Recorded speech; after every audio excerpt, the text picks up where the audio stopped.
dari Ibu Pejabat Institut Pendidikan Teknikal, di mana Perdana Menteri Encik Lawrence Wong akan menyampaikan ucapan Rapat Umum Hari Kebangsaan. Encik Wong akan berucap dalam bahasa Melayu, kemudian Mandarin. Ucapan dalam bahasa Inggeris akan disampaikan pada 8 malam. பிரதமர் Lawrence வாங் ஆற்றும் தேசிய தின கூட்ட உரை தொழில்நுட்ப கல்விக் கழக தலைமையகத்திலிருந்து நேரடியாக ஒளிபரப்பாகிறது. திரு வாங் முதலில் மலாய் மேண்டரின் மொழிகளில் உரை நிகழ்த்துவார். அவர் தமது ஆங்கில உரையை இரவு 8 மணிக்கு தொடங்குவார்.我们现在带您到公益教育学院总部，黄循财总理将发表国庆群众大会演讲。黄总理首先将以马来语和华语发言，他也将在8点发表英语演讲。We are now bringing you a live telecast from Institute of Technical Education headquarters, where Prime Minister Lawrence Wong will be delivering his National Day rally speech. Mr. Wong will be speaking in Malay, followed by Mandarin. His English speech will be delivered at 8 p.m. Ladies and gentlemen, the Prime Minister.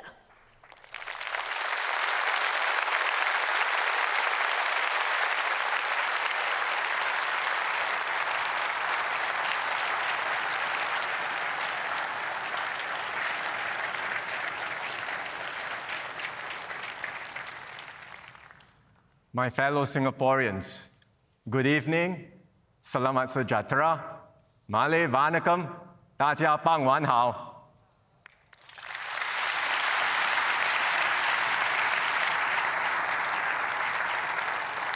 A warm welcome to everyone here at ITE College Central and to all joining us from home. I've spoken often about how the world has changed and how Singapore would have to change with it. Just in this year alone, we have seen how quickly things can shift and how little we can take for granted.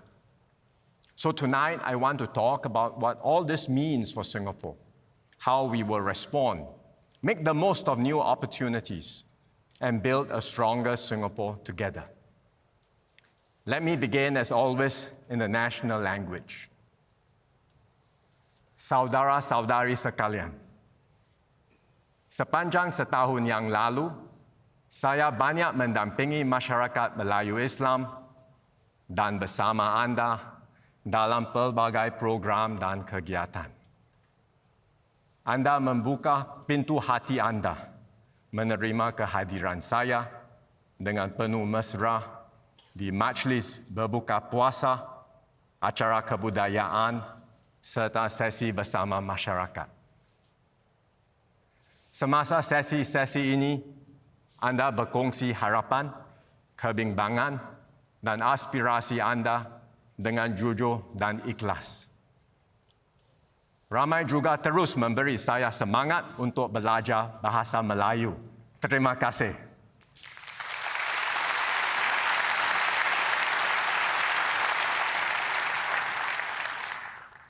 Setiap kali saya bersama masyarakat Melayu Islam, saya dapat rasakan semangat dan rasa bangga Anda terhadap jati diri serta warisan Anda.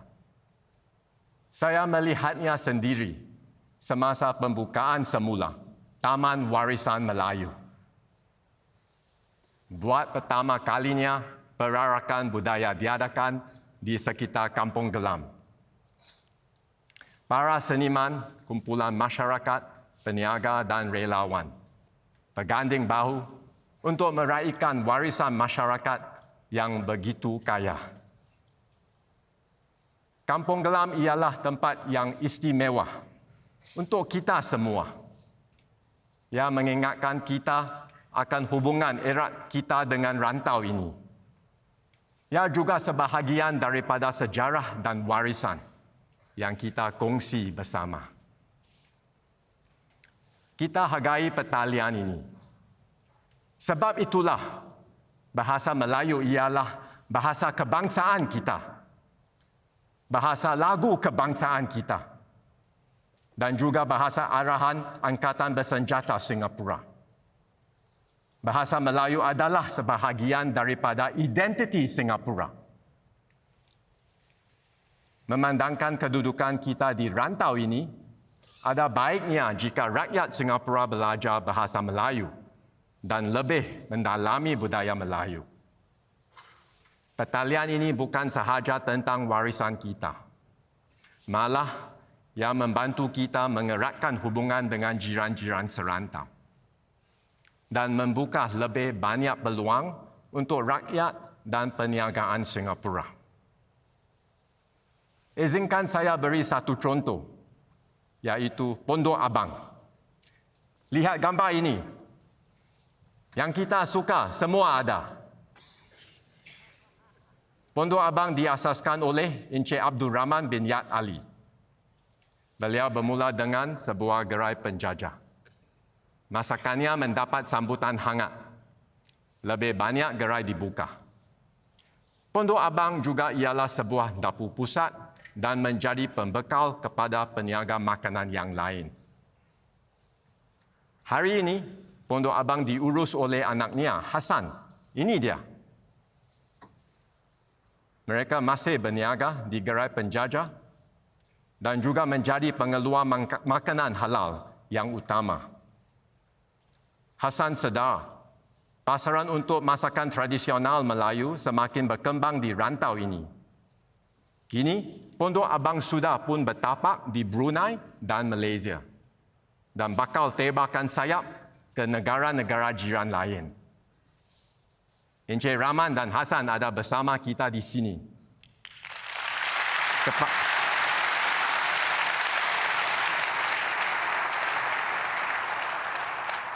Kepada anda berdua, selamat maju jaya.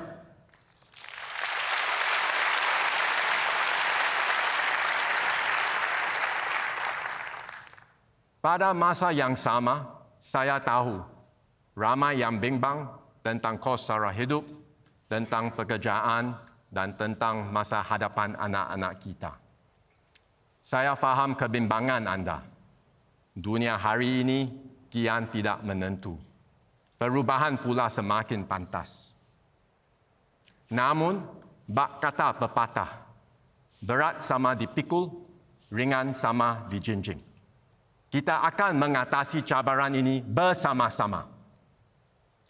Pemerintah akan terus bekerja rapat dengan para pemimpin dan badan masyarakat supaya kita lebih bersedia menghadapi cabaran mendatang. Matlamat kami jelas. Kami mahu setiap anggota masyarakat Melayu Islam yakin, berupaya dan ada peluang untuk berjaya. Satu kekuatan utama masyarakat Melayu Islam ialah perpaduan anda. Kita dapat melihatnya melalui M+3. Kami meluaskannya menjadi M+3+. Dengan melibatkan lebih ramai rakan kongsi dan lebih banyak sumber. Apabila kita berganding bahu, lebih banyak yang boleh dicapai. Semangat ini jelas dapat dilihat melalui program santunan emas. Ia bermula sebagai usaha sama antara Masjid Al-Mutakin, Ma'in dan Muhammadiyah demi membantu warga emas di Ang Mo Kio. Mereka mendampingi ramai warga emas Melayu Islam di sana. Melalui M+3+, mereka menggabungkan kepakaran daripada pelbagai pihak dalam masyarakat. Saya gembira untuk umumkan mereka akan luaskan usaha ini ke Yishun, Sembawang dan Woodlands.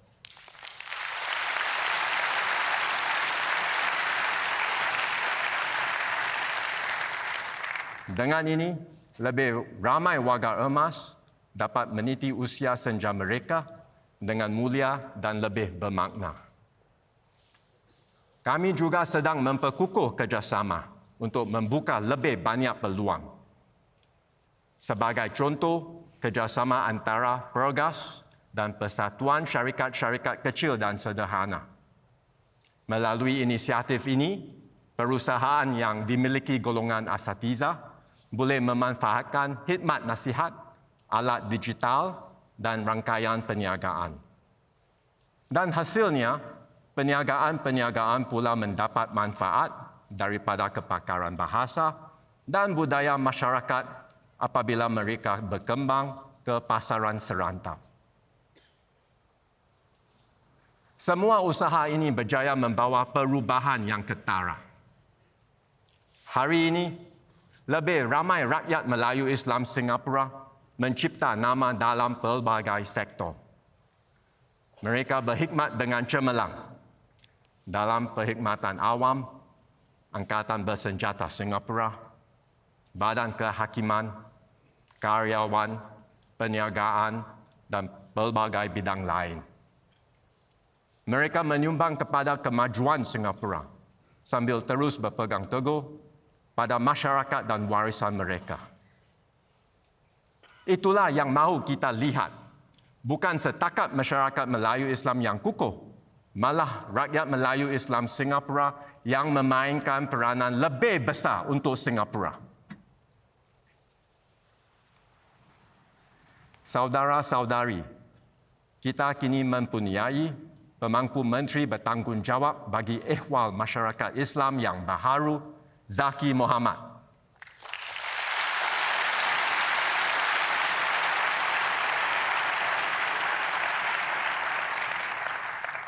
Beliau memimpin para pemegang jawatan dan anggota Parlimen Melayu Islam kita. Saya gembira melihat pemegang jawatan yang lebih muda tampil untuk memikul tanggungjawab. Kita ada Rahayu Mazam.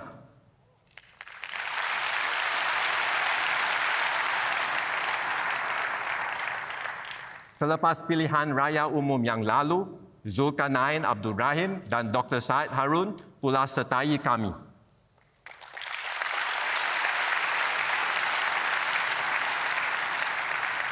Mereka membawa bersama pengalaman dari sektor swasta. Pasukan ini bekerjasama dengan baik dan saya akan terus memperbaharui dan memperkukuh pasukan ini. Bersama-sama, mereka akan menerajui pelbagai inisiatif. Contohnya, jawatan kuasa daya ekonomi dipimpin dua AP, Dr. Wan Rizal dan Saktiandi Supaat.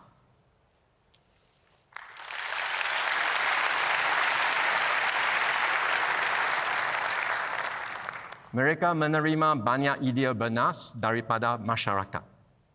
Satu fokus utama ialah membantu belia Melayu Islam membangun kemahiran, mendapat lebih banyak pengalaman dan merebut peluang dalam sektor-sektor baharu yang sedang berkembang.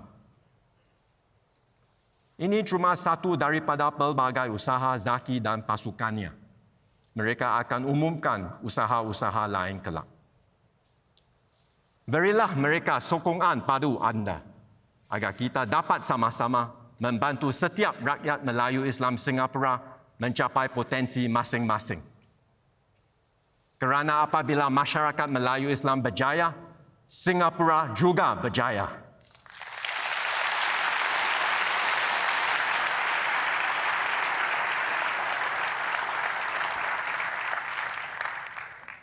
Bersama-sama, marilah kita membina masyarakat Melayu Islam yang lebih yakin dan Singapura yang lebih kukuh, bersatu padu dan terus bersinar. Terima kasih.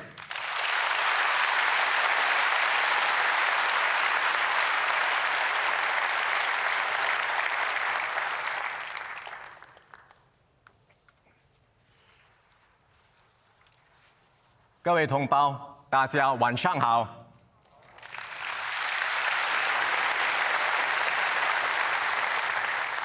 今年初，我们在迎接马年的时候，已经预料到这会是不平静的一年。果然，它像一匹野马，让整个世界措手不及。大国之间的竞争更加激烈，中东战火持续充满变数，各地天灾不断发生。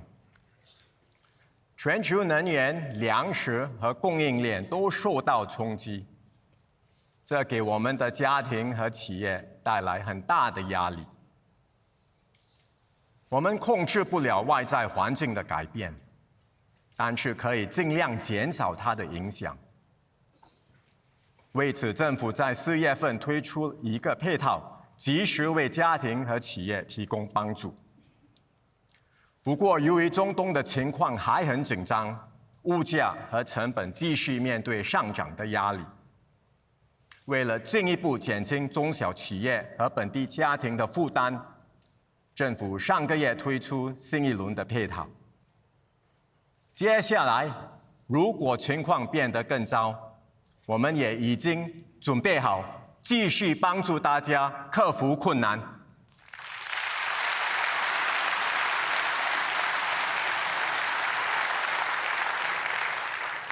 无论前面的风雨有多大，政府都会跟大家站在一起，尽力为你们遮风挡雨，共度难关。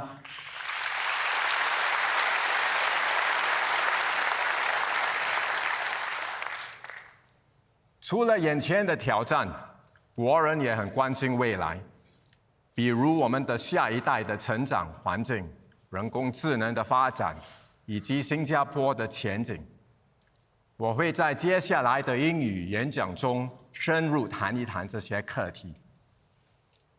现在我想跟大家谈一个我们华社关心的课题，那就是语言、文化和身份认同。几十年来，新加坡的语言环境不断的改变。调查显示，现在大多数的华族家庭在家里主要讲英语，而主要讲华语的家庭只占大约1/3。面对这样的情况，大家难免会担心，我们会不会渐渐失去文化根基？我们会不会渐渐失去双语优势？这样的担忧是可以理解的，政府也十分关注这个趋势。我们要保留我们亚洲社会的本质，我们也绝对不可以成为一个单语社会。2年前，我在群众大会上谈到母语教育，我说过，我们不但要有精英，我们也要有精华。我当时宣布放宽中学生选修高级华文的条件，让更多华文成绩优异的学生有机会修读高华。这项措施今年生效，带来了好消息，可以选修高华的学生增加很多，一共有1000多名学生受益。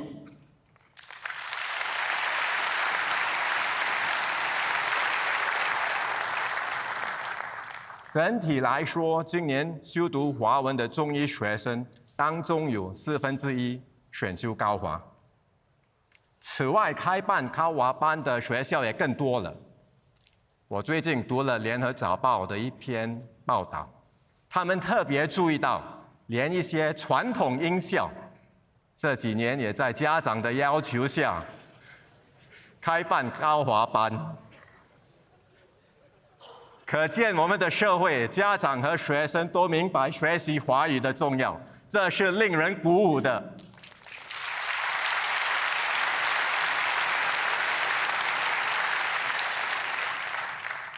除了学校，家庭环境对母语的学习也是很重要的。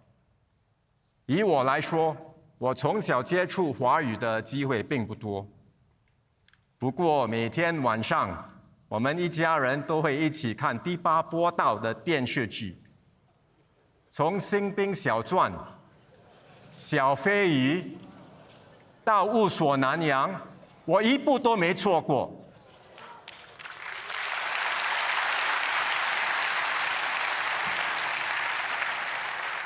爸爸妈妈的华语不太好，他们看字幕也一样看得津津有味。我的华语就这样慢慢进步了。现在很多家长为了让孩子学好母语，费尽心思。不久前，《海峡时报》的一位记者 Elisa Wu 胡诗印写了一篇文章，分享自己的经历。他很想帮他的孩子学好华文，不过觉得自己的水平有限。于是他决定以轻松的方式接触华语，天天只看华语节目，天天只听华语歌曲，听周杰伦的歌，还有追看最近很红的电视剧《足浴》，相信很多人都看过。结果经过3个月的努力 ，Alyssa 的华语更流利了，2个孩子对华文也更有兴趣。看来看戏听歌还真的对学习华语有帮助，大家也不妨试试看。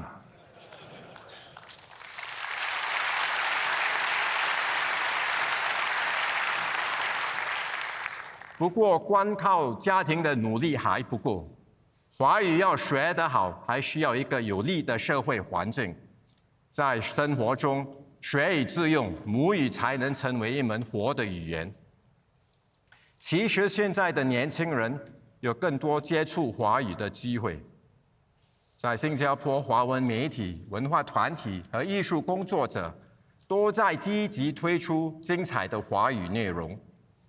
许多年轻新加坡人也能接触到多元的海外华语内容，包括电影、连续剧、歌曲，还有电玩。新加坡是一个开放的社会，在文化上一向兼容并蓄。我们珍惜和守护本土文化，同时也通过文化交流吸收各地的文化精华。例如，今年年底，新加坡和中国的国家图书馆将联合举办一个特别的文物展，主题是中国的4大名著《三国演义》《红楼梦》《水浒传》和《西游记》。这些故事很多新加坡人从小就很熟悉，也从中学到了不少优良的价值观。这是中国第一次在海外展出这些珍贵的文物，这会是一次难得的机会，相信大家都会期待。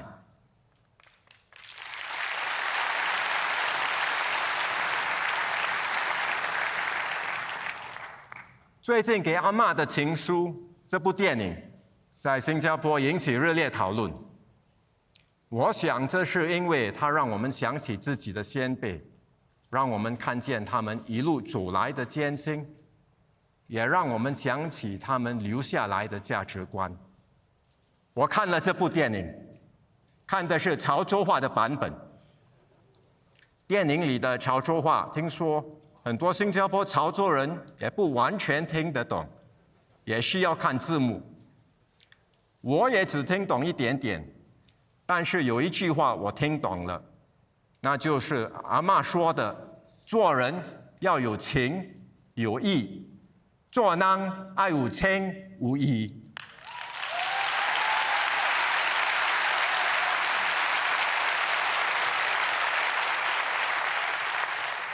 这句话用方言说出来，感觉就是不一样，比较亲切。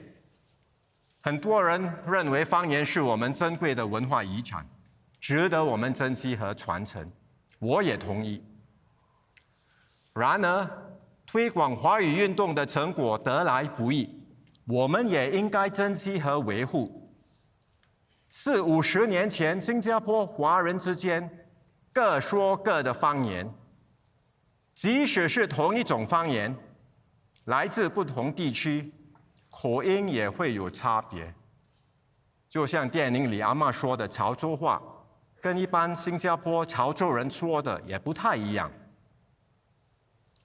经过几十年的努力，华语已经成为新加坡华人的共同语言，也为双语政策奠定了坚实的基础。同时，华语也让我们能够和世界各地的华人沟通。所以，双语政策和推广华语的方向是正确的，我们必须坚持。回想当年讲华语运动的口号是“多讲华语，少讲方言”。现在情况不一样了，讲方言的家庭已经很少了。大多数新加坡华人能够讲华语，不过更习惯用英语。我们现在的挑战是如何鼓励平时习惯讲英语的华人，也在日常生活中多用华语。其实，只要大家愿意多讲多用，华语自然就会进步。多讲华语，我可以，大家也可以。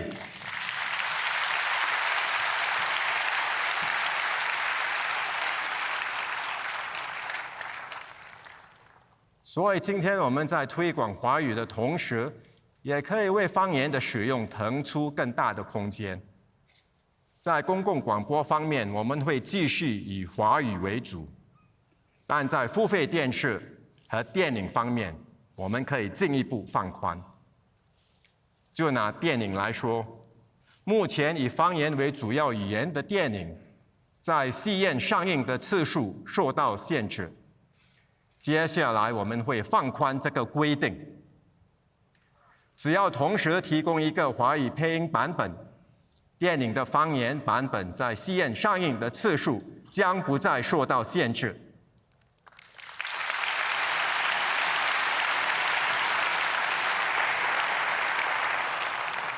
至于付费电视，我们接下来会宣布更多详情。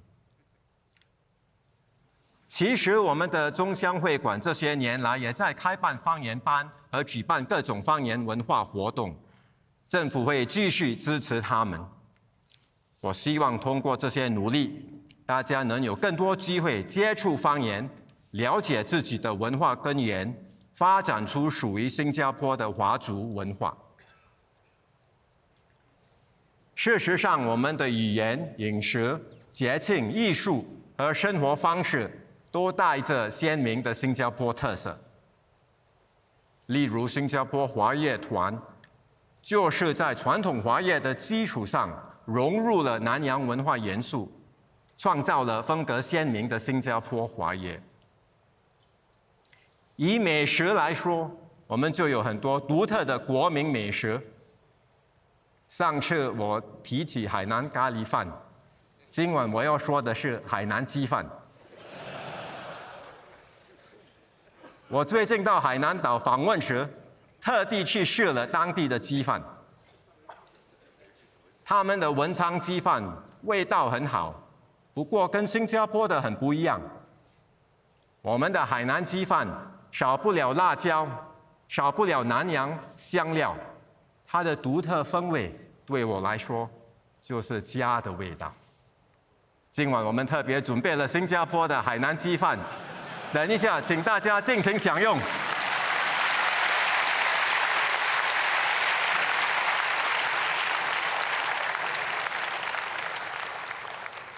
新加坡华族文化最珍贵的，不只是看得见、尝得到的文化成果，更是先辈留给我们的处世智慧。1个多世纪以来，我们的先辈在这片土地上成家立业，学会了如何和不同种族和睦相处。这些一点一滴累积的智慧，已经成了我们安居乐业的基础。为了记录新加坡华社的发展历程，肯定华族先辈对社会的贡献，我们将设立新加坡华族历史文化馆。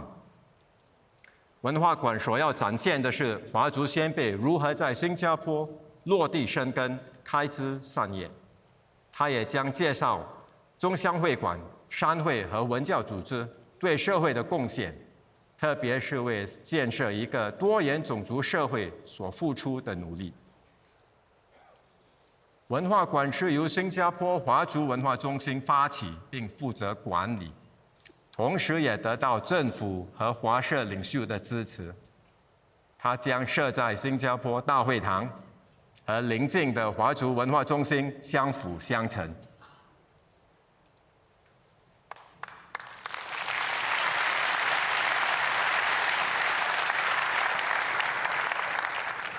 我们也要不断为我们独特的华族文化注入新活力，增添色彩。几个月前，我出席了一场新谣纪录片的首映活动，梁文福老师也在场。他说的一句话让我印象深刻。他说：“新谣不应该是文化遗产，而是文化资产。我非常同意。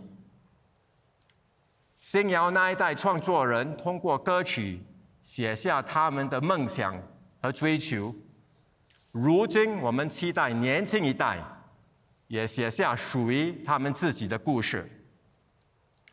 现在的新加坡年轻人并不缺乏创作才华和热情，每年举办的星空下歌唱和创作比赛都吸引很多学生参加。其中一位就是年轻歌手李洪生。洪生从小就爱听新谣，求学时他参加星空下，还得了奖。后来他修读音乐，毕业后成为全职音乐人。他也有机会和新谣前辈合作，创作属于新加坡的音乐。我看了他的演出，听他唱巫启贤的《国比欧》。年轻人唱老歌，很有自己的风格。同样一杯国比欧，给他唱出不同的味道。今晚洪生也在场，洪生加油！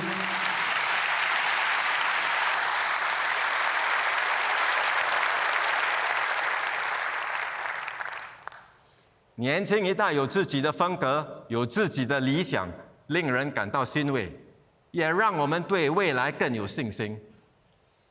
不论是歌曲创作，还是改善我们的社会，我们都要继续一代启发一代，一代带领一代，建国一代留下一个能够生存的新加坡，我们的父母一代留下一个能够发展的新加坡。我们这一代要留下什么样的新加坡？我相信答案就在我们每一个人的手中。只要我们勇敢面对未来，敢于创新，一起携手前进，一定能够打造一个更有活力、更有希望的新加坡。谢谢大家。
and gentlemen, the Prime Minister.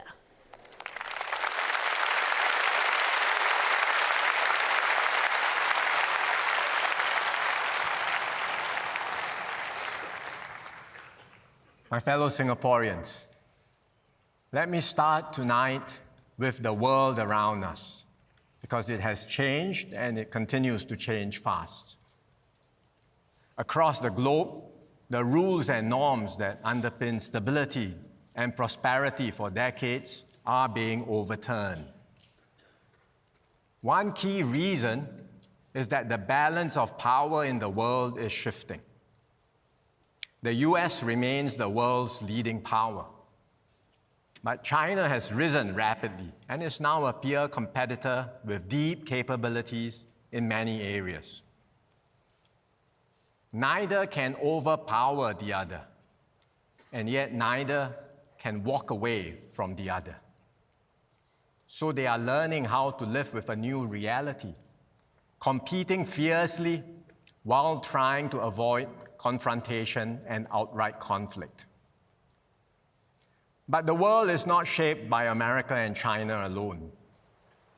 Europe remains a major force. India is rising rapidly.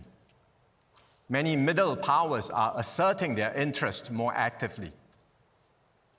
So power is becoming dispersed. Different centers are jostling for influence, competing for markets, technology, resources, and increasingly over who sets the rules of the game. We see this clearly in the global trading system. For decades, countries lowered their barriers and opened up their economies. Tariffs came down.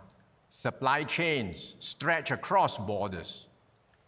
All this was underpinned by a common framework of rules through the WTO and other global institutions. Companies assumed that if one supplier failed, another would easily step in. That was the world we knew. Now, all that is changing. COVID was a wake-up call. Suppliers we could count on before stopped delivering. Suddenly, everyone was scrambling for masks, medical supplies, and vaccines. And as you would recall, even basic items like toilet paper.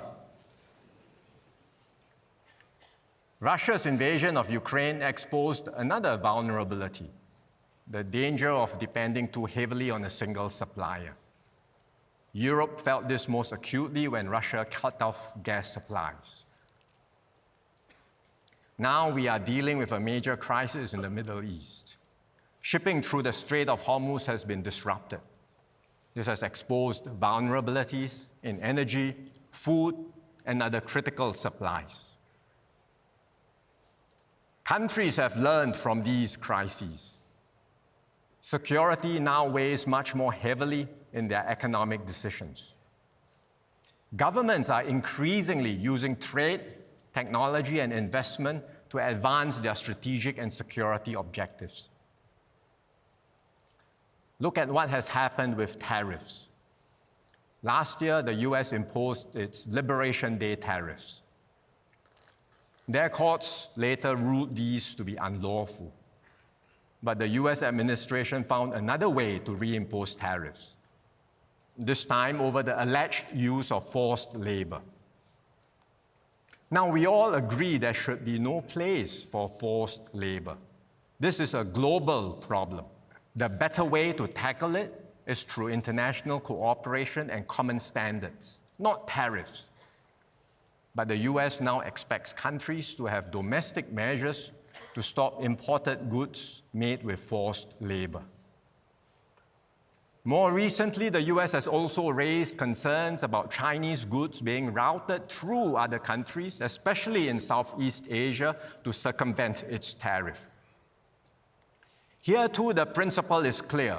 There are established rules of origin for international trade. You cannot just route goods through another country to disguise where they actually come from. Singapore takes both issues seriously. We have clear rules and laws in place. We enforce them, and we expect companies operating here to comply. We will not allow Singapore to be used as a conduit for illegal trade practices. If there is credible evidence of wrongdoing, we will investigate and we will take action. But we must also be realistic about what Singapore can do on our own. We are a major center for re-exports and transshipment. Goods pass through Singapore from all over the world. We cannot possibly trace and verify the entire supply chain behind every product that passes through our shores. So we will continue engaging the US and explaining our position. But we should recognize the larger reality. Trade is no longer as free as it once was. Trade is no longer about economics alone.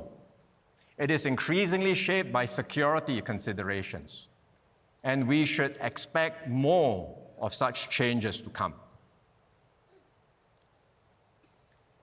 Tariffs are only one symptom. They reflect deeper tensions around the world. Great power competition is intensifying. There are major conflicts in Europe and the Middle East. They may seem far away and separate from us, but the conflicts do not always stay neatly contained. Other powers can get drawn in because of their alliances, their interests, or simply because events force their hands.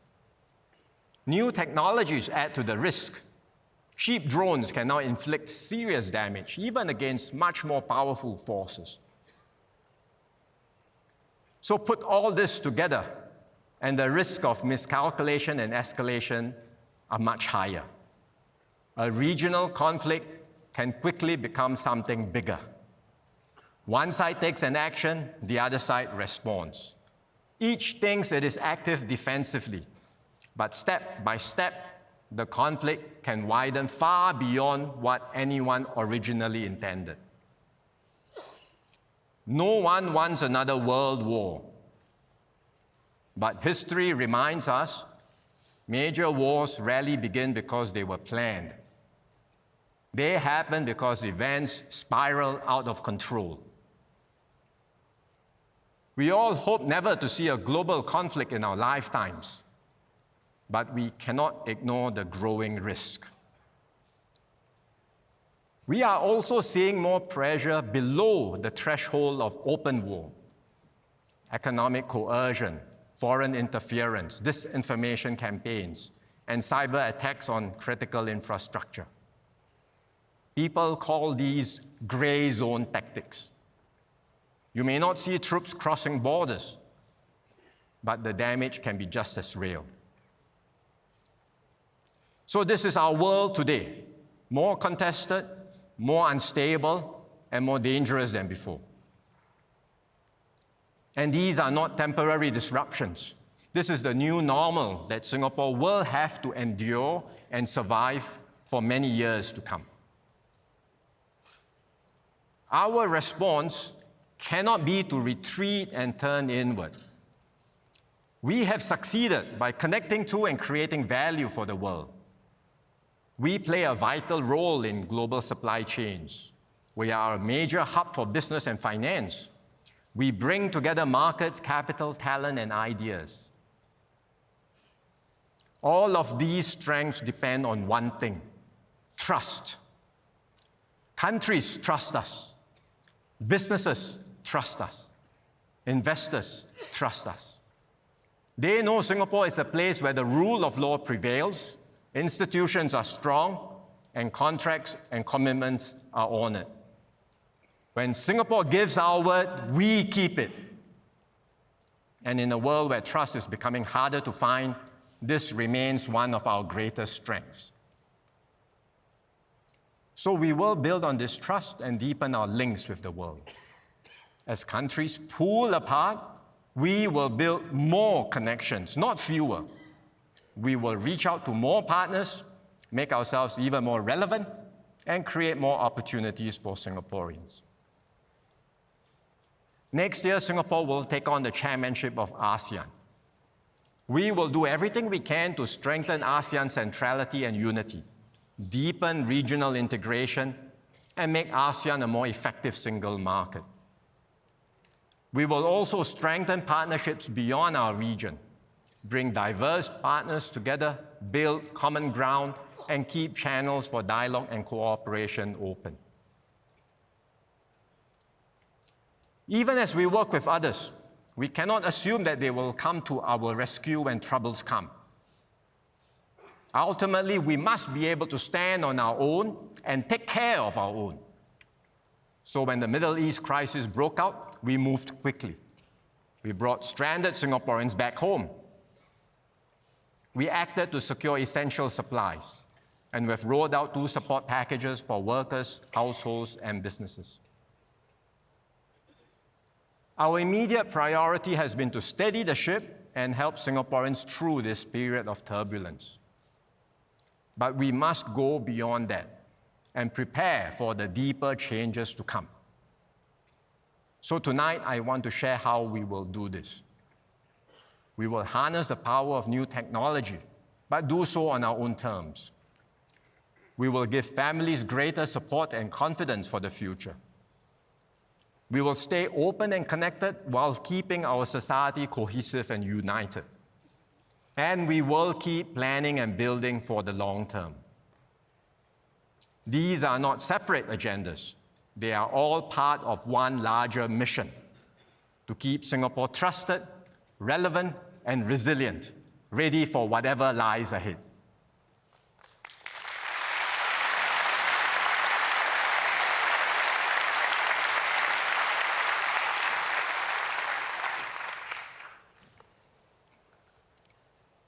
Staying relevant means adapting to change. Singapore has done this through every major technological shift. We did so during industrialization, then came computers and the internet.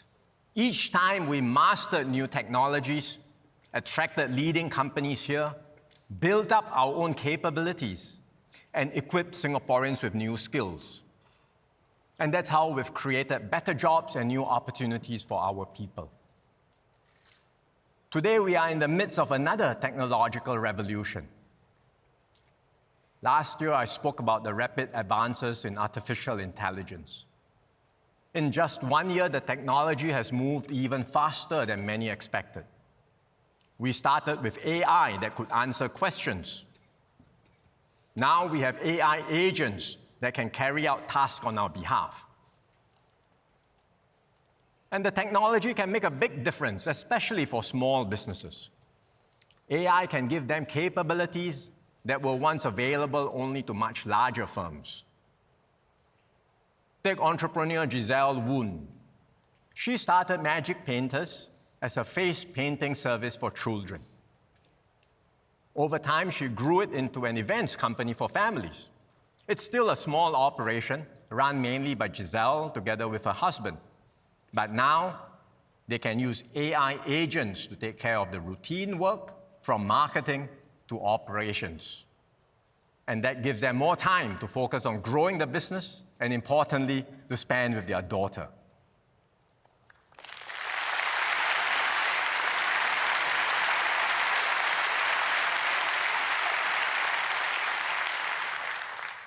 So that's the power of AI. It can enable SMEs to think bigger, move faster, and achieve more with fewer resources.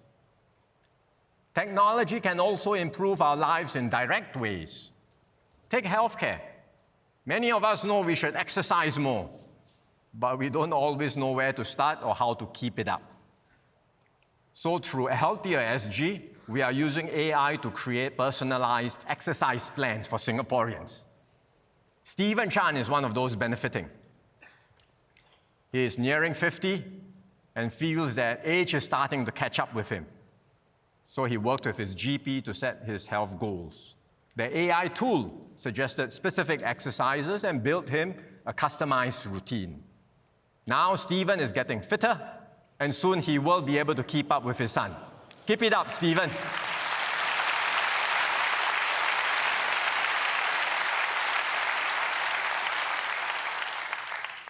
AI is also helping us detect diseases more accurately.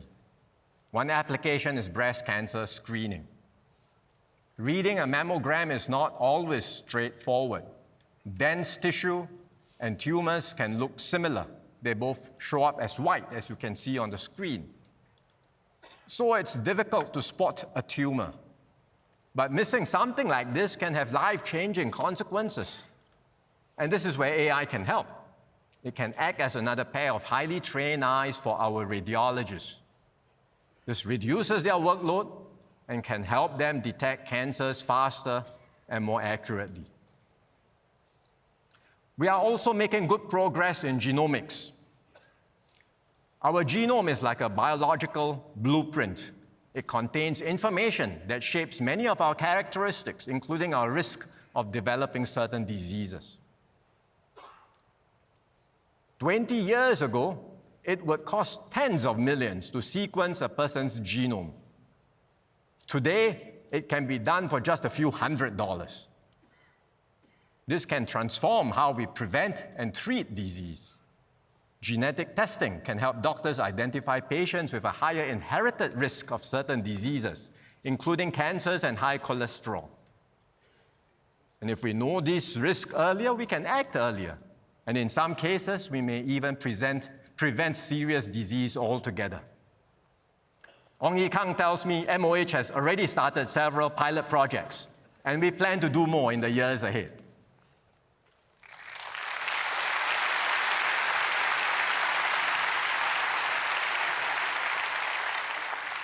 These are exciting advances, and we want to make full use of them.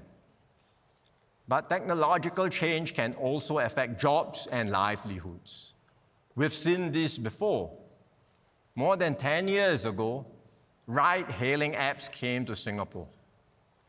Some cities tried to keep out these apps. We took a different approach. We welcomed the innovation. At the same time, we put in place rules to ensure fair competition and support drivers through the transition. Very quickly, the taxi industry adapted. And today, commuters enjoy greater convenience, while drivers have more flexibility and new ways to earn a living. So that experience gives us confidence as we move into another transformation, autonomous vehicles or AVs. We are now trialing AVs in Punggol. The response has been very encouraging. Let me show you a video. Yeah, actually this will be good during the public holiday. Sometimes when you go down to a certain, like Punggol Coast, Waterway Point, you're going to have problem finding a parking lot. So I think I will use this in future. The drop-off points are precisely where I often go, so it has been very convenient. And then I hope it will run longer hours. If possible, it just run 24 hours and, in the near future, wherever you want to go at night, for prata or whatever, we still get to do it.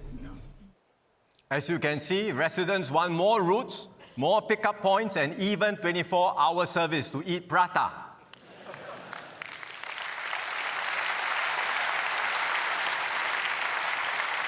We want to do more too, but we have to proceed step by step because we need to build confidence in the technology, and safety remains our first priority. But once the technology is proven, we intend to scale it up because we need solutions, new solutions to meet our growing transport needs. It's becoming harder to recruit bus captains. Our taxi workforce is aging. 2/3 of taxi drivers are already 60 and above. AVs can help ease these manpower constraints, meet growing transport needs, and keep services reliable. At the same time, we know AVs are a major concern for many taxi and private hire drivers. For them, driving is their livelihood. So even as we scale up AVs, we will do so progressively. We will not let adoption run ahead of our ability to retrain and support affected drivers and help them move into new jobs. So that is how we manage the impact of technological change on jobs. We do not hold back new technologies simply because they are disruptive. But neither do we leave affected workers to fend for themselves. We support our workers through the transition. We will ensure that every worker shares in the fruits of Singapore's progress.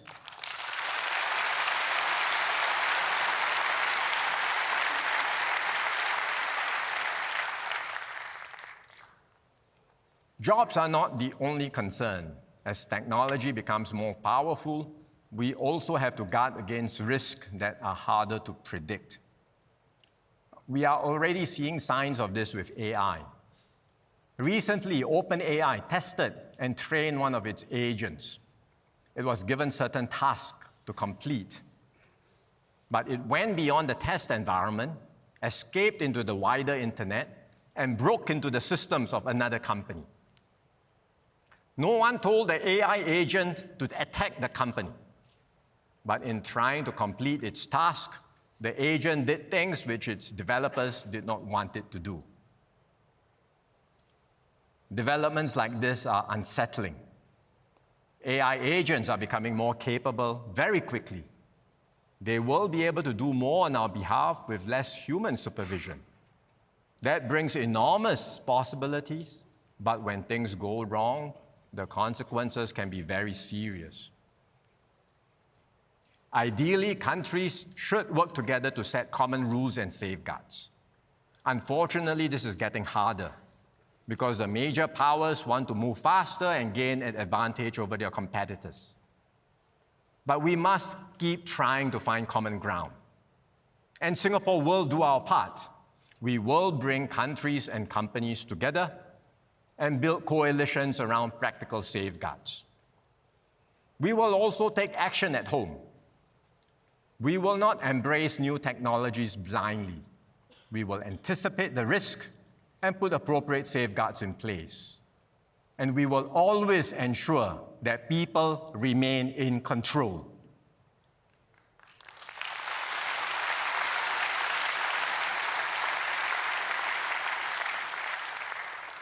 Our experience with social media shows why this matters. When social media first emerged, we saw its promise. It created new opportunities, it connected families and friends. But some of the downsides only became clear over time. Today, 1 in 6 young people aged 10 to 24 in Singapore show signs of problematic social media use. For some, the problem can be severe. They spend 6 or 7 hours a day on social media, sometimes till the wee hours of the morning. Children and teenagers are particularly vulnerable. Their brains are still developing. They are more susceptible to social pressures and more easily hooked by features designed to keep them constantly engaged. In fact, on paper, most social media platforms already set a minimum age of 13. But enforcement is largely left to the platforms themselves. And today, they mostly rely on users to declare their own ages. And we know this is not working well. When I visit primary schools, I am struck by how many children are already active on social media. So we will require the platforms to do more. Self-declaration is just not good enough. They will have to put in place robust and reliable checks so that the minimum age is properly set and enforced and our children are genuinely protected. Even for teenagers aged 13 and above, social media can have negative effects. For them, our immediate priority is to make social media safer by design. Many social media platforms are designed with features to keep users endlessly scrolling, clicking, and coming back for more. These features are hard enough for adults to resist. For teenagers, the risks are greater. So we will require stronger safeguards to be built in for young users. And if a platform wants to serve young users in Singapore, it must meet these requirements. If its safeguards remain inadequate, we will consider additional restrictions, including raising the minimum age for access to that platform beyond 13. business, healthcare, transport, social media. These are very different areas. But our approach to technological change is the same. We will seize the opportunities. We will manage the disruption. And where there are real risks to our people and society, we will put safeguards in place. This approach is grounded in our own experience. Through every major technological shift, we have embraced change on our own terms, built new capabilities, and emerged stronger. We have done it before, and we will do it again.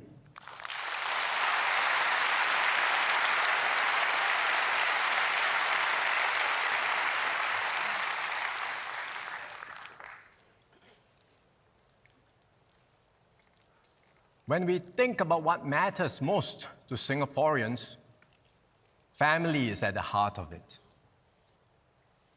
Families are where our children are nurtured, values are shaped, and lifelong bonds are formed. They are also where we care for one another across generations. No other institution can replace the family, and that's why nothing matters more than helping families thrive. Because Singapore's future will only be as strong as the families that build it. But today, families everywhere are under growing pressure. Young couples hesitate to start a family. They worry about the responsibilities and costs. Parents face a different set of worries.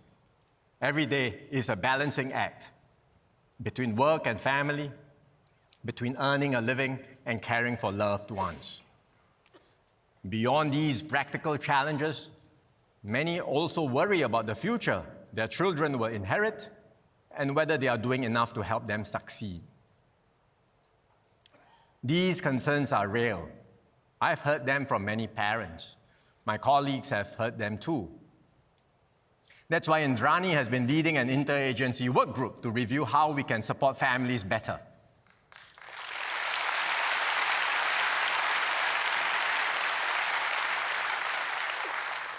The work is still ongoing. We are aiming for more than incremental improvements or changes to individual schemes. We want to make a fundamental shift in how we support families. Today, much of our support is concentrated around the birth of a child. Instead, we want to support parents more consistently throughout the journey of raising their children. The work group has come up with some good proposals. So tonight, let me give you a sneak preview. I will start with something every parent wishes they had more of: time. One of the greatest gifts we can give parents is more time with their children. Over the years, we have significantly expanded paid parental leave. Today, parents receive up to 30 weeks of government paid leave. That's 16 weeks of maternity leave, 4 weeks of paternity leave, and 10 weeks of shared parental leave. When you add it all up, that's 7.5 months of paid leave. It's a lot.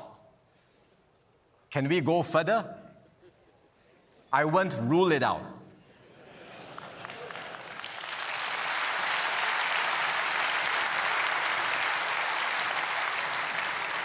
But these leave arrangements have just been introduced, and employers do need time to adapt.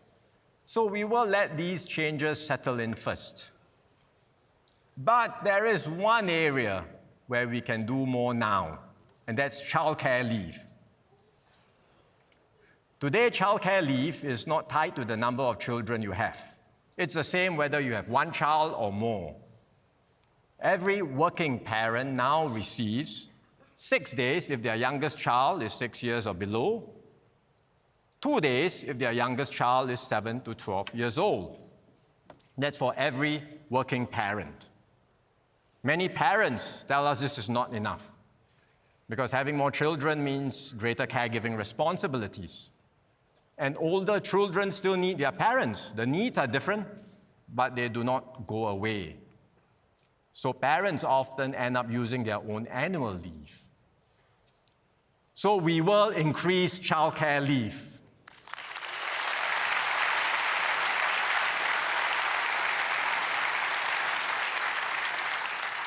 And we will do it such that the more children you have, the more leave you will get.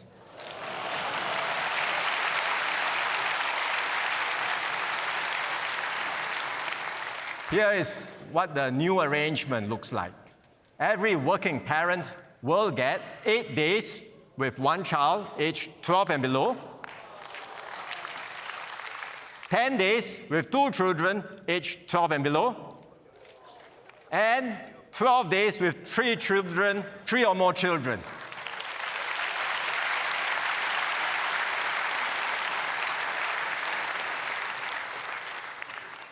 When you add it up, the increase is significant. Take a working couple with 3 primary school children. Today, they receive 4 days of childcare leave. With these changes, they will receive 24 days.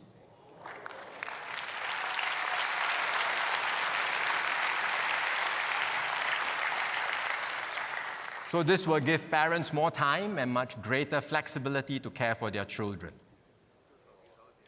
Today, the financial cost of child-related leave is shared between the government and employers. We have reviewed this arrangement. I have decided that the government will cover the cost of all statutory child-related leave up to the reimbursement limit.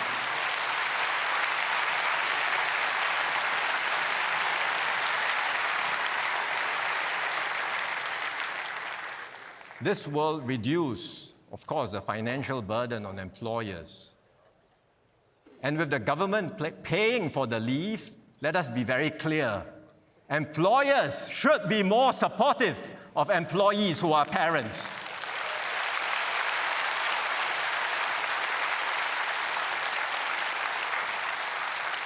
So I ask all employers to do your part. Support parents in your organizations and give them confidence to take the leave they are entitled to. Help them settle back into work afterwards. Make sure that becoming a parent never becomes a disadvantage in someone's career. Remember, parents who feel supported are better able to give their best at home and at work. That is good for families, good for employers, and good for Singapore.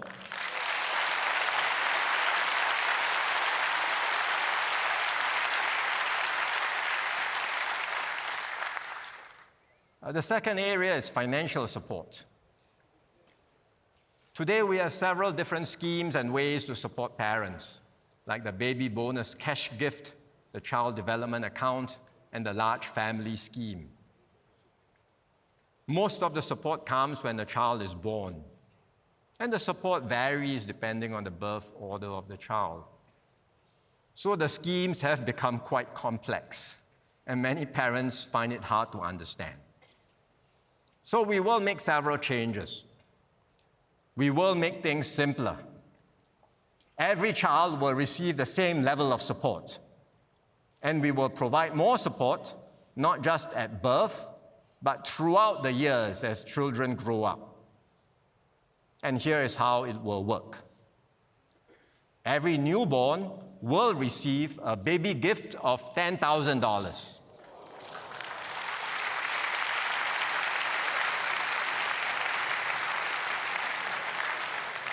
A MediSave grant of $5,000, and a child development account with an initial grant of $5,000, and a dollar-for-dollar matching grant of another $5,000.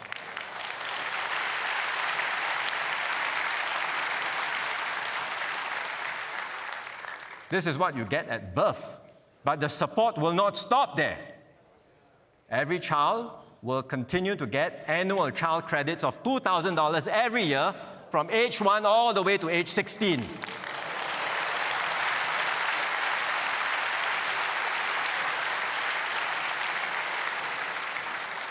They will also get EduSave top-ups every year in primary and also in secondary school.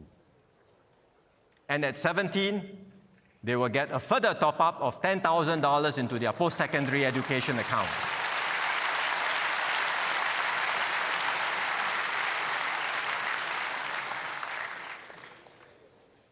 So taken together, every Singaporean child will receive almost $70,000 in direct financial support as they grow up.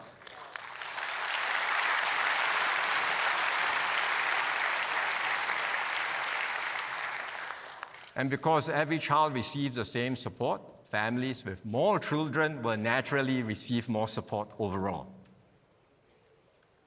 The third area is preschool and care arrangements. The early years in a child's life matter greatly. They shape how children learn, grow, and thrive. And that is why over the years, we have steadily expanded this sector. And we now have an extensive network of anchor and partner operators, as well as MOE kindergartens. Now we are ready to go further. And Goh Pei Min, who is part of the work group, has been leading this work in MSF.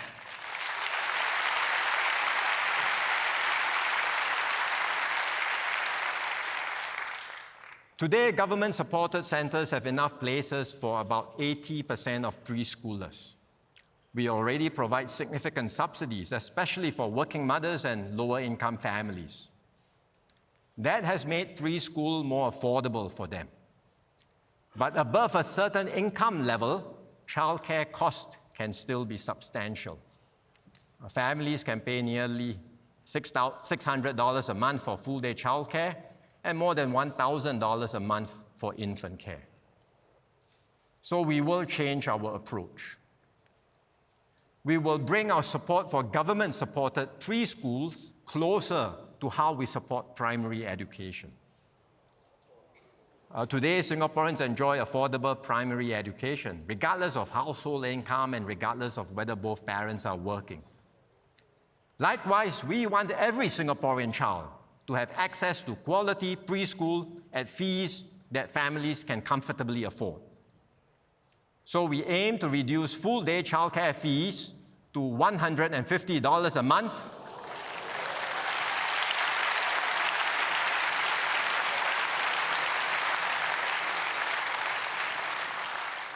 and infant care fees to $300 a month.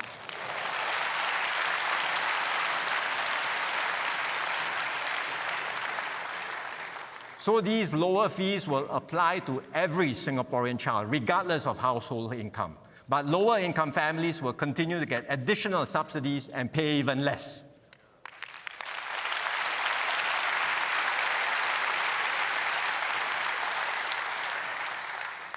We will need a few years to get there. We want the lower fees to be more widely available. So we first need to significantly expand the network of government-supported operators. We will provide support to operators who are keen to come on board and meet our requirements. As the network expands, we will progressively bring fees down. Our goal is clear. Quality, affordable preschool should be within every family's budget and easily accessible in every neighborhood.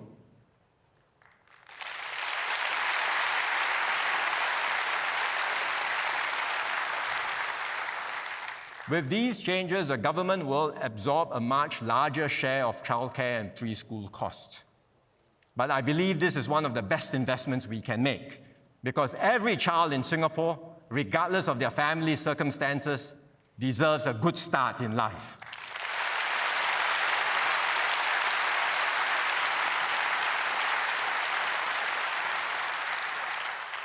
And our support will continue as children grow older. Demand for student care is rising. Every primary school now has provision for student care, but we can and we will do more. We will expand capacity, improve the quality of care, and keep fees affordable. We will also work with selected centers outside schools to provide more options for parents. Finally, housing.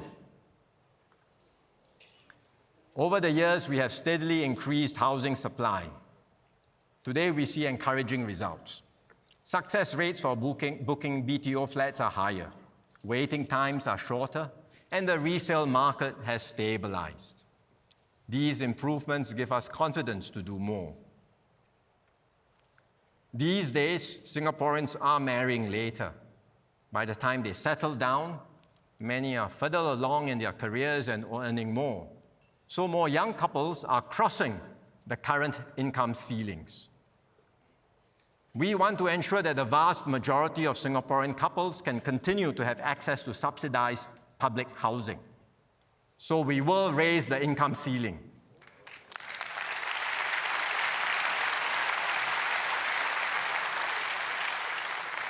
For BTO flats, it will go up from $14,000 to $16,000.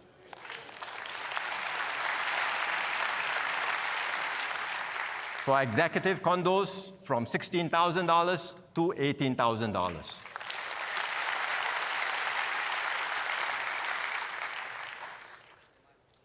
We will also do more to help first-timer families with children secure a flat sooner.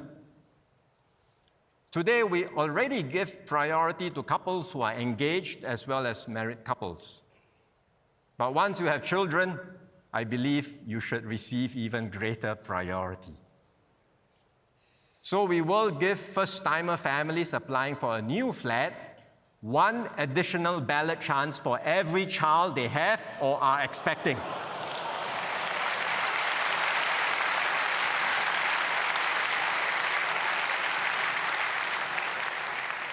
This will significantly improve their chances of getting a flat. So the more children you have, the more ballot chances you will receive.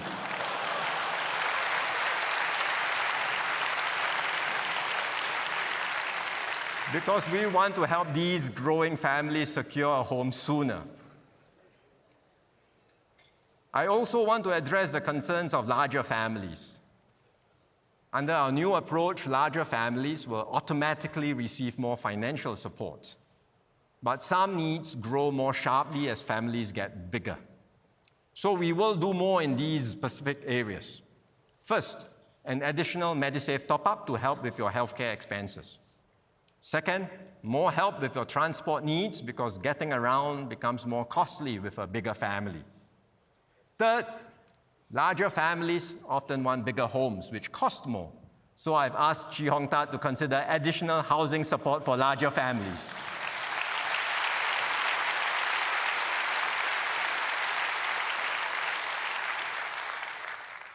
Let me sum up what all this means for Singaporean families. Take parents Muhammad Zahari and Nurul Dini. They have 3 young children, 2 in primary school.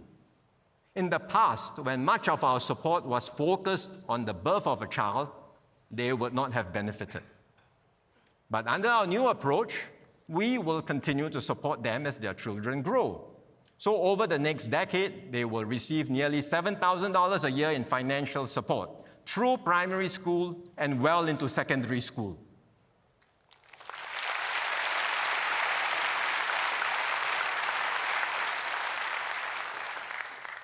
Both Zahari and Dini work full-time. Zahari helps run Lorong AI, which is our national AI collaboration hub. Dini is a secondary school teacher. Like many young parents, they know how demanding it can be to juggle careers and family.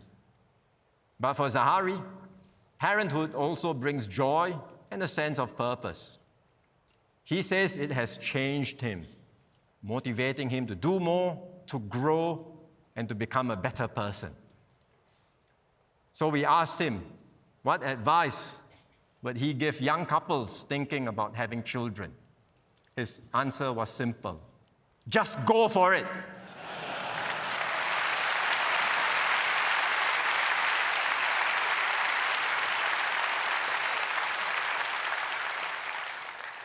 Ultimately, of course, the decision to have children is a deeply personal one. Policies alone cannot make this happen.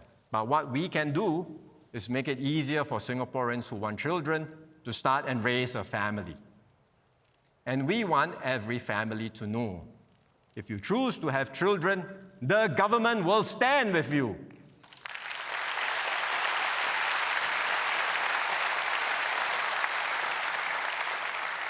We will provide more support and over more years. And we will walk alongside parents throughout the journey of raising their children. Tonight, I've shared some of the work group's key recommendations. It's a sneak preview, like I said. The team is still working through the details and developing other ideas to better support married couples and families. We will share more in the coming months, including at next year's budget.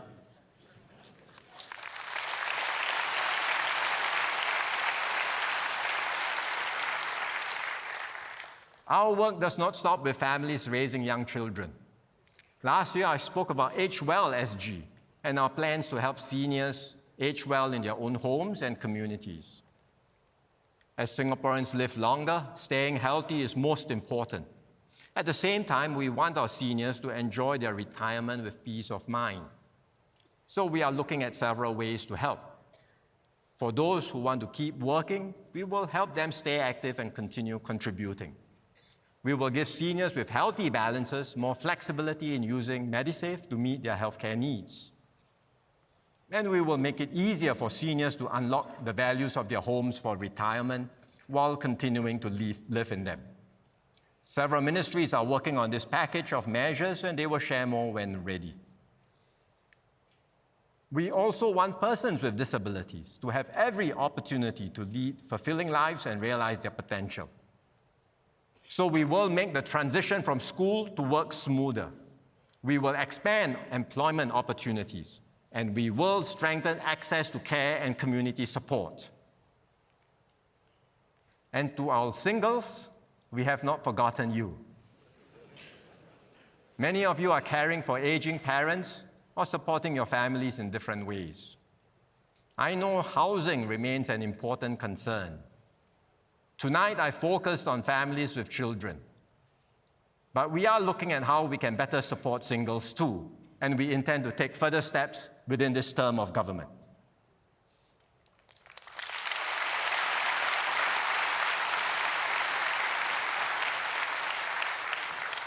We are putting real resources behind all of these plans because supporting families and Singaporeans through every stage of life is a national priority. And this goes beyond policies and support. We want to foster a more family-friendly society in our workplaces, our communities, and in the way we support one another. I met a young couple recently, and they said to me, there is no such thing as a self-made family. Indeed, raising a family takes more than parents. It takes grandparents and relatives, friends and neighbors, employers, and the wider community. That's the Singapore we want to build, where families are supported by the people around them and where every Singaporean knows they will not have to face life's challenges alone.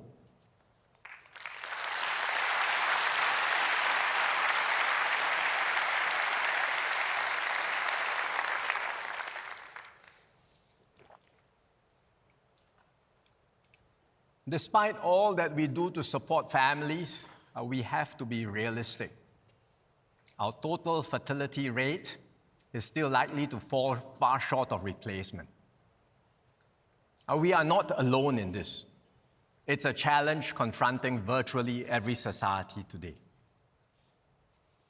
If we relied only on births, our citizen population will shrink. We would age more rapidly, and there would be fewer younger Singaporeans to support a growing number of seniors. Over time, this would have profound consequences for our economy, our society, and our ability to keep Singapore going. And that's why for many years we have supplemented our population by welcoming new citizens. This is not new. Singapore has always been shaped by immigration. Throughout our history, people have come from around the world, contributed to our economy and society, and made Singapore their home. Nearly all of us have parents, grandparents, or great-grandparents who came to Singapore from somewhere else. Earlier this year, I visited the revamped Malay Heritage Center in Kampung Glam. Its galleries tell the story of a people shaped by journeys across the Malay archipelago. And that story is not unique to our Malay community. The Chinese came from different provinces across China, and our Indian forebears arrived from across the subcontinent. Others came from the Middle East, Europe, and many other parts of the world. They spoke different languages. They brought different customs and traditions. but they all came here in search of a better life. Here in Singapore, they built homes, they built businesses, they built communities, but most of all, they built Singapore.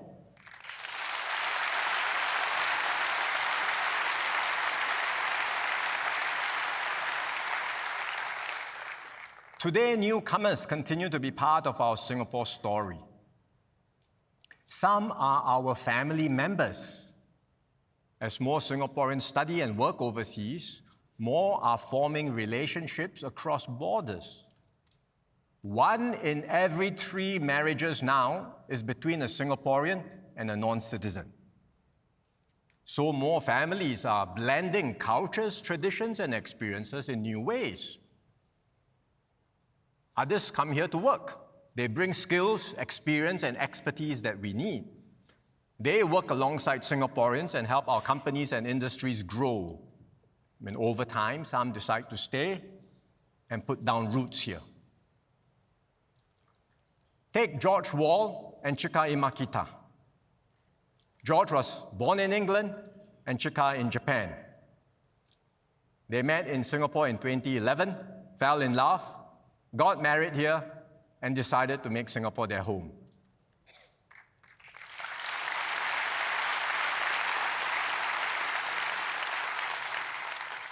They immerse themselves in our community, volunteering, mentoring young people, and even serving in the SAF Volunteer Corps.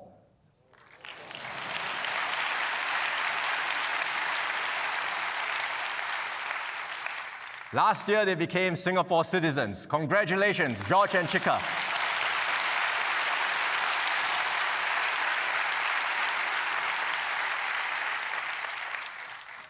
Their story is not unique. Every year, many others make the same commitment. For the first generation, it may take time to fully settle in. But for the next generation, Singapore is the home they grow up in. They attend our schools, and they make lifelong friends with Singaporeans from different backgrounds. And our young men serve national service together. In every cohort of NS enlistees, we see many permanent residents and naturalized citizens. They come from different backgrounds, but once they put on the uniform, those differences matter much less. They train together, they serve together, they stand ready to defend one another and our country.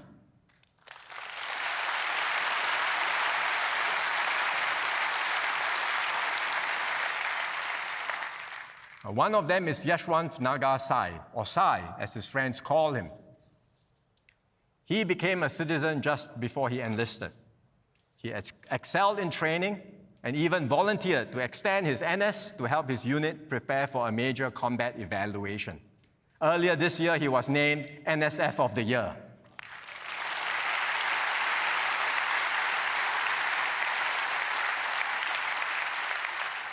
In fact, Sai could not be here tonight because he's overseas training with his unit and continuing to do his part for Singapore.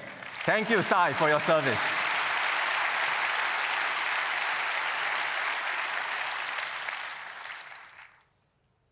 That's why being Singaporean has never been about ancestry or where your family first came from. It has always been about commitment, a commitment to put Singapore first, a commitment to our values and way of life, and a belief that whatever our backgrounds, our future is ours to build together. These convictions are captured in our national pledge. This year, we mark its 60th anniversary. When it was written in 1966, Singapore was barely a year old. Our pledge is more than words. It is a promise to build a democratic society based on justice and equality, a promise to become one united people regardless of race, language, or religion. Generation after generation, we have kept that promise. 60 years later, we are no longer the fragile nation of 1965. but we remain a small country navigating a far more turbulent world. And the ideals expressed in our pledge matter more than ever. So when people come here, embrace our ideals and values, and make the promise of our pledge their own, they do not weaken our identity. They strengthen it. They bring fresh perspectives and new energy. They contribute to our communities. They add to the Singapore story, just like the generations before them did. And this is how we will continue to welcome newcomers into our Singapore family. Our aim is to refresh our citizen population at a measured and sustainable pace. At the same time, we will continue to manage the size of our foreign workforce. We welcome foreign manpower to complement our local workforce and support our economy, but we do so in a careful and controlled way. We will always ensure that Singaporeans remain the majority in our own country.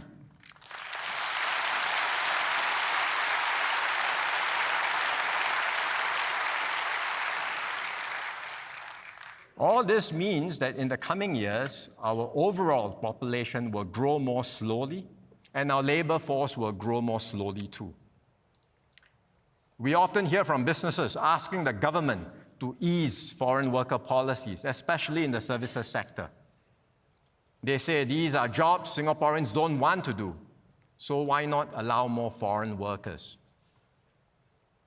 But work permit holders are already the largest group of foreign pass holders in Singapore. So even a modest easing of our policies could lead to a significant increase in numbers. And that's not the path we want to take. So we have to adapt to these realities. Going forward, more of our growth must come from technology and productivity, and from enabling every Singaporean to realize their full potential. At the same time, as we stay open, Singaporeans must feel that the Singapore we know and cherish will endure. And let me assure everyone, our multi-racial and multi-religious character will remain.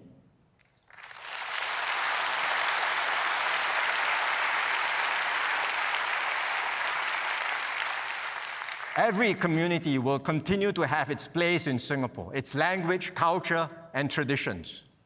And that's why we will continue to broadly maintain our current ethnic balance. This has served Singapore well, and it continues to give every community confidence that their place, representation, and voice in Singapore remain secure. At the same time, we will keep working at integration, and this works both ways. Newcomers must make every effort to fit in, and Singaporeans must also reach out with open hearts. Starting life in a new country is never easy. Those of us who have studied or worked abroad know that feeling well, like Duen Hui. As a student in England, she remembers how warmly her classmates welcomed her and made her feel at home.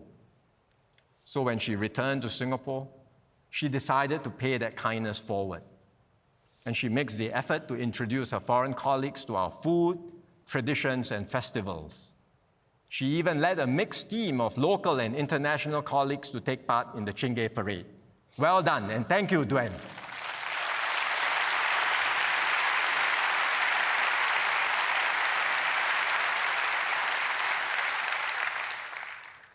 Through such simple acts of kindness, strangers become neighbors, neighbors become friends, and some in time become fellow Singaporeans. So our population will continue to evolve.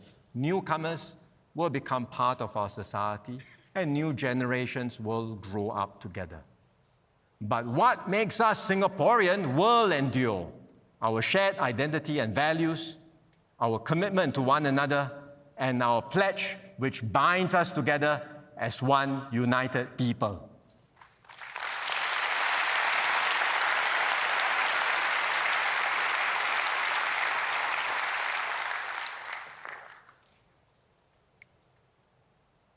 Realizing our aspirations for Singapore requires us to think beyond the immediate horizon.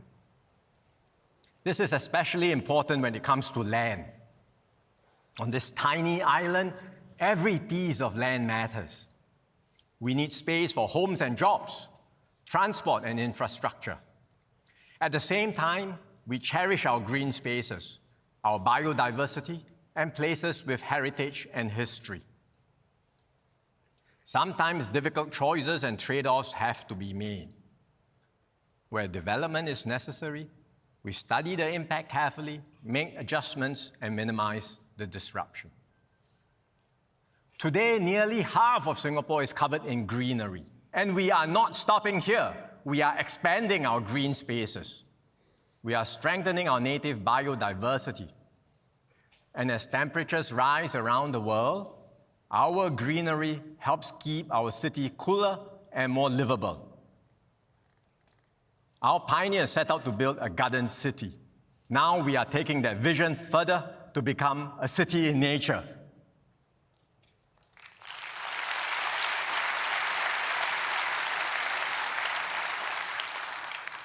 To do all this well, we have to plan far ahead. We cannot wait until we run out of space.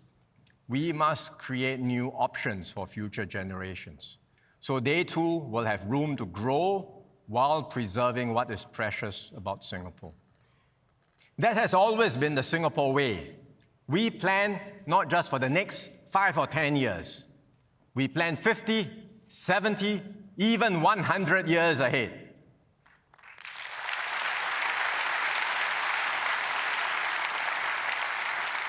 We plan with every Singaporean, born and not yet born, in mind. And tonight I want to show you how we are creating some of these new possibilities by looking beyond our main island to our outer islands.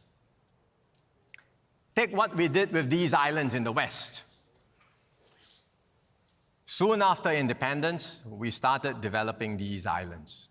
Refineries and oil storage facilities were built on 3 of them.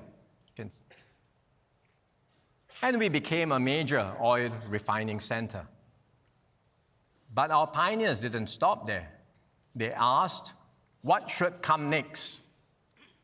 Could we create even more value from every barrel of oil? So that led to a bold idea, to build an entire petrochemical industry alongside the refineries. To do so, we needed more space. So we reclaimed more land. We merged several islands together, and we created Jurong Island.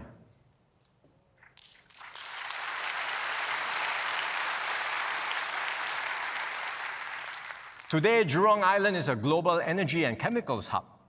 That investment has delivered lasting benefits for Singapore. It created many good jobs. It anchored important industries here. It made Singapore a critical node in global energy flows. All that has strengthened our energy security and resilience, something we have seen time and again, most recently amid the disruptions in the Middle East. Jurong Island was the result of bold decisions, careful planning, and sustained investment over many decades. Now, it's our turn to think just as boldly and build for the next generation. South of Jurong Island lies another cluster of islands. There's Semakau, which houses our offshore landfill, Bukom, where our first refinery still operates, Pulau Sudong, and a few smaller islands here. Over the coming decades, we intend to merge several of these islands into one larger island, just as we did to create Jurong Island. This new island won't just be for petrochemicals. It can support a new generation of industries, including advanced manufacturing facilities. It can accommodate new power generation infrastructure to meet Singapore's future needs. Sudong now has an airstrip that the SAF uses during emergencies. So Chan Chun Sing has reminded me, don't forget the SAF.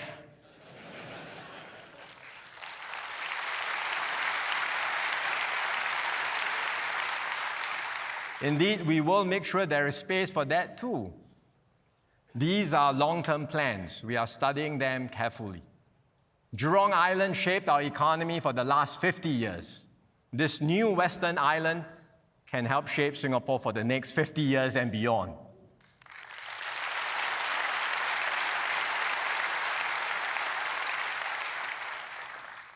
Next, let's look at Sentosa. Its last major transformation was more than 15 years ago, with Resorts World and Universal Studios. It's time for another major refresh. We want to bring people closer to nature. So we will enhance Sentosa's beaches and waterfront all along here. Part of Sentosa's western coastline over here is not accessible to the public. This area is home to rich marine life and unique geology, including distinctive coastal cliffs. We will improve access while preserving its natural character, so that more Singaporeans can discover a side of Sentosa they have never seen before.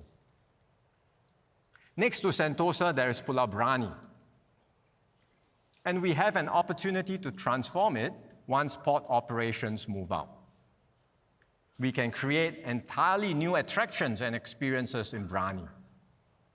NTUC will build its new Downtown South resort there.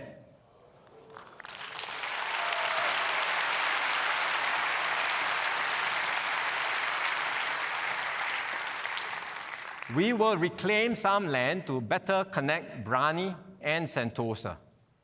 So together, Sentosa and Brani will become one integrated destination. They will transform our southern waterfront and offer even more for Singaporeans and visitors to see, do, and enjoy.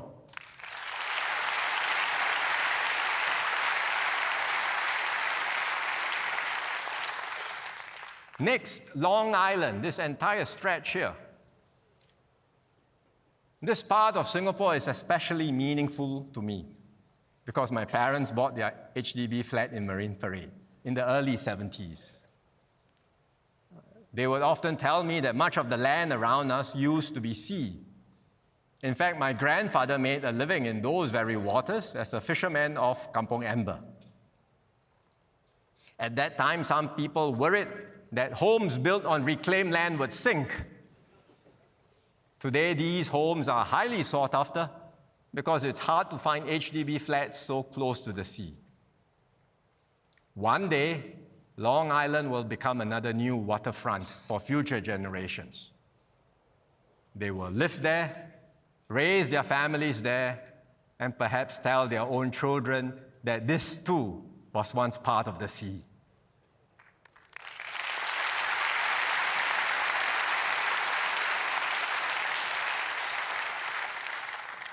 Finally, Pulau Tekong.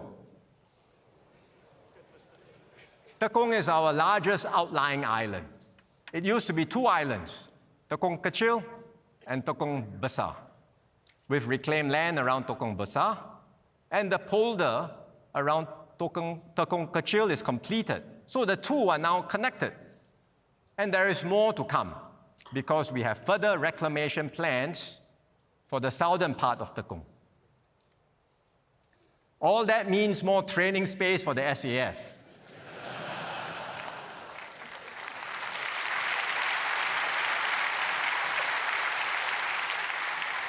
But even after meeting the SAF's needs, there will still be around 500 hectares available for future civilian users.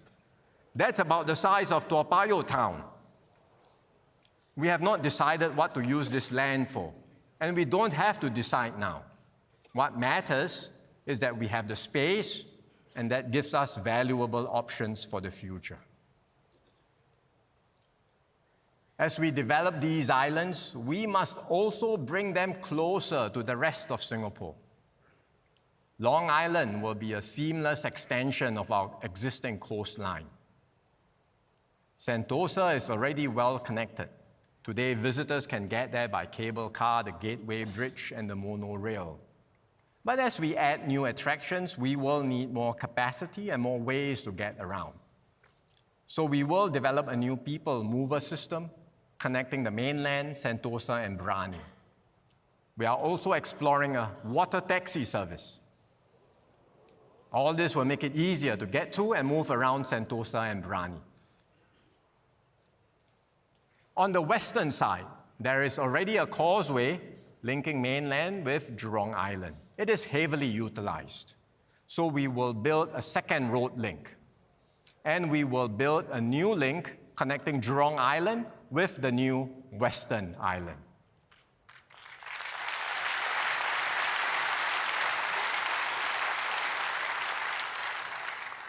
Tekong is different. There is still no land connection to the mainland. In the past, we relied on this to get there. RPL, standing room only, and no aircon.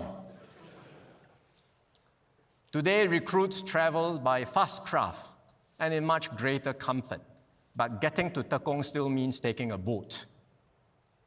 The obvious solution is to build bridges, but that would cut across busy shipping channels. So if we can't go over the sea, we will try to go under it.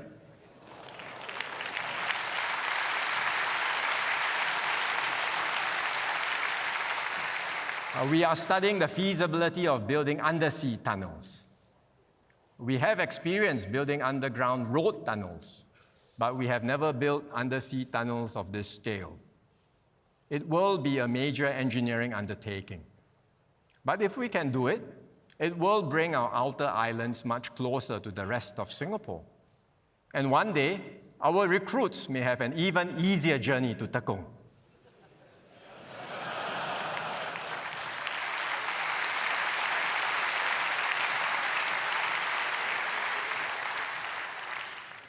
All of these projects will take decades to complete. They will require resources, planning, and investment over many terms of government. That's what long-term planning is about. Our pioneers built Jurong Island long before anyone could see what it could become. They planned and built for our generation. And now we will do so for the generations that follow.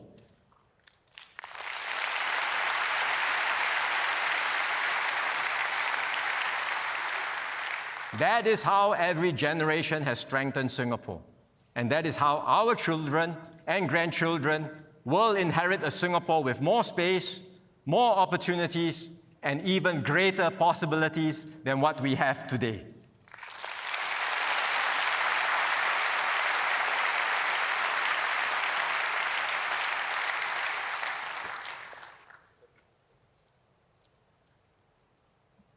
The years ahead will test Singapore in new ways. We cannot choose the world we live in, but we can choose how we respond. That choice has always defined us. We face challenges with courage and grit. We adapt instead of standing still. We stand together instead of turning on one another. That is who we are. Let me share the stories of 3 Singaporeans who show us what this means. Take Irvin Han. I first met Irvin back in 2015 together with a group of filmmakers.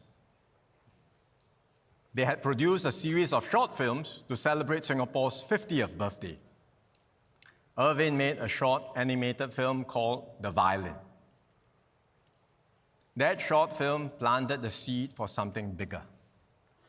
Over the next 10 years, Irvin worked on a feature film. Along the way, he encountered many setbacks. COVID, partners pulled out, and production plans changed.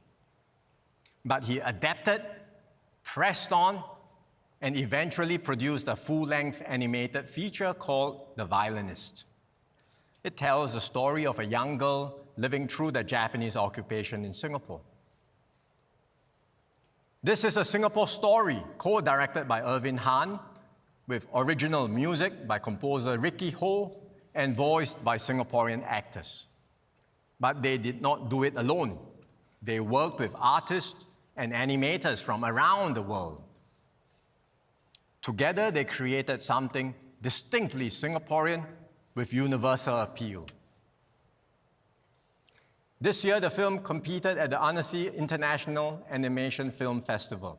It's regarded as the world's most prestigious festival for animated films.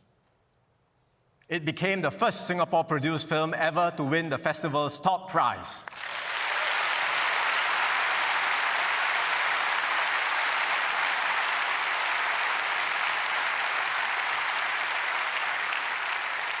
Congratulations, Irvin. You have done Singapore proud.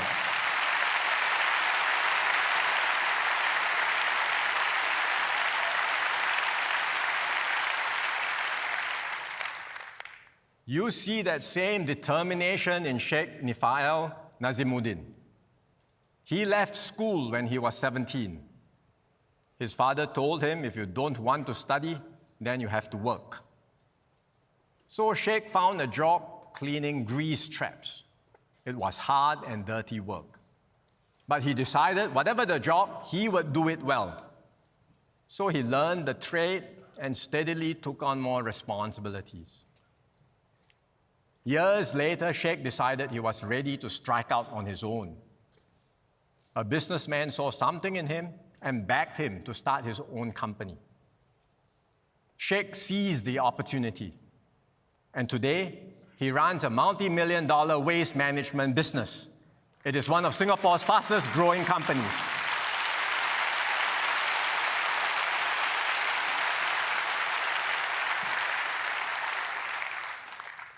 But Sheikh has not forgotten how he started. When people ask him what he does, he still proudly tells them, "I clean longkangs." Well done, Sheikh, and keep reaching higher.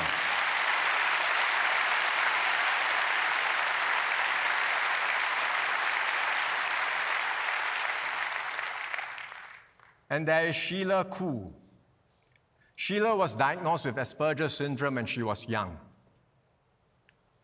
She struggled in school, was bullied, and dropped out of secondary school twice.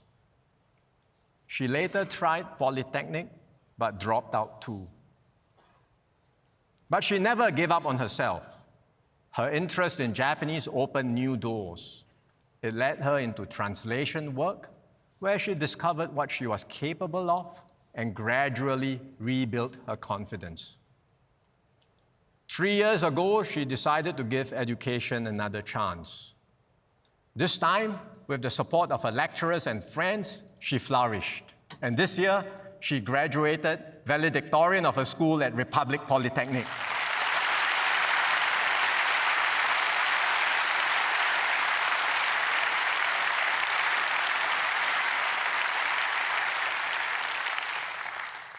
She will soon head to NTU to study computer science on a full scholarship.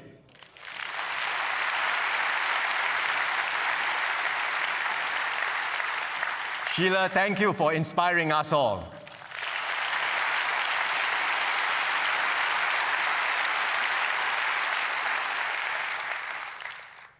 Irvin, Sheikh, and Sheila remind us what the Singapore spirit is about. It's the courage to press on even when the road is long. The belief that where we start need not determine how far we can go. And the commitment to stand by one another every step of the way. This spirit has brought Singapore this far, and it will continue to carry us forward.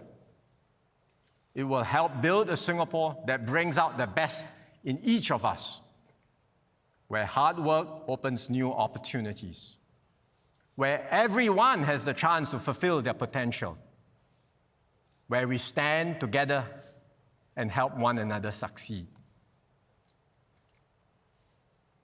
We cannot know what challenges lie ahead. There will be difficulties we cannot foresee and tests we cannot yet imagine. But if we stay united, keep faith with one another, and hold fast to the values that have brought us this far, I am confident that we will rise to every challenge and we will prevail.